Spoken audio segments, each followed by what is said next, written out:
i aportem un grapat d'anys també que celebrem concerts de festes en esta data. Així que avui celebrarem el primer concert de la Unió Musical L'Horta, organitzat, com dic, per l'Associació de Veïnes i de Veïns de Sant Marcel·lí, que són els organitzadors a la vegada de les festes populars, i tindrem avui el primer encontre, la primera trobada, el Festival Coral de la Unió Musical L'Horta. Però avui amb dos corals convidades. Primer tindrem l'actuació del cor de la Unió Musical de Leiana i després del cor de la Unió Musical de Godelleta i per fi l'actuació de la Coral L'Horta de Sant Marcel·lí. Així que, sense més preàmbul, vaig a presentar-les, us demano un aplaudiment per al cor de la Unió Musical de Leiana.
Afegir-vos dos cosetes que estan en el programa, però per si de cas, si no teniu tots el programa, dir-vos que van a cantar l'Amos Carabàs, My Lord Good Morning, i este és un espiritual negro en el que anem a tindre tres solistes: Salva Benjoc i Gascó, Joan Quiles Izquierdo, i no està en el programa però també farà de solista la nostra amiga Àngels Roda i Jordà. I després també, que serà la primera audició, és la primera audició esta cançó que ha sonat ara, El Sol i Déu, i que per a finalitzar faran la cançó de l'Al·leluia de Leonard Cohen i la solista serà Naira Rodrigo. Així que es deixa ja en la Coral de la Unió Musical L'Horta de la mà del nostre director Alejo Pérez Lamata.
When there's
nostra solista, Naira Rodrigo. Una aplaudiment per ella.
Gràcies, Naira.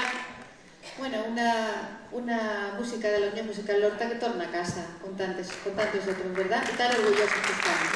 Bé, pues ahora continuem, per favor, demano la presència del representant de la Unió Musical Lorta, de Francisco Perales, vicepresident de la Unió, i també en nom de l'Associació de Veïnes i de Veïns d'Àngel Vidal, per a també a la nostra coral fer entrega Bueno, vostè aquí, ahí venen els equips.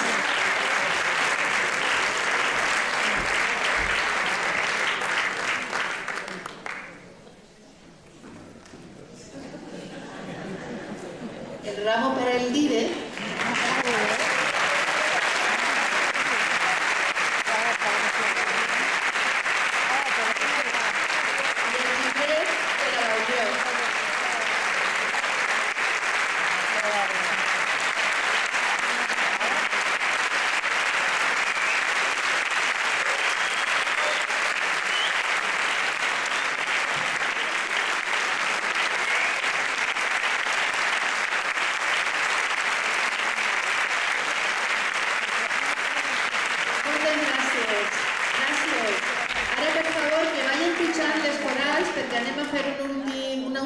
Que serà un cant comú, per favor, pugeu per on vulgueu, per ací i per allà. Aneu pujant, perquè ara sí que no tenim un ordre molt establit. I a tot el públic, recordar-li, vaig a dir una cosa important. O sigui, que ells poden estar parlant, però vosaltres no. Perquè aquesta nit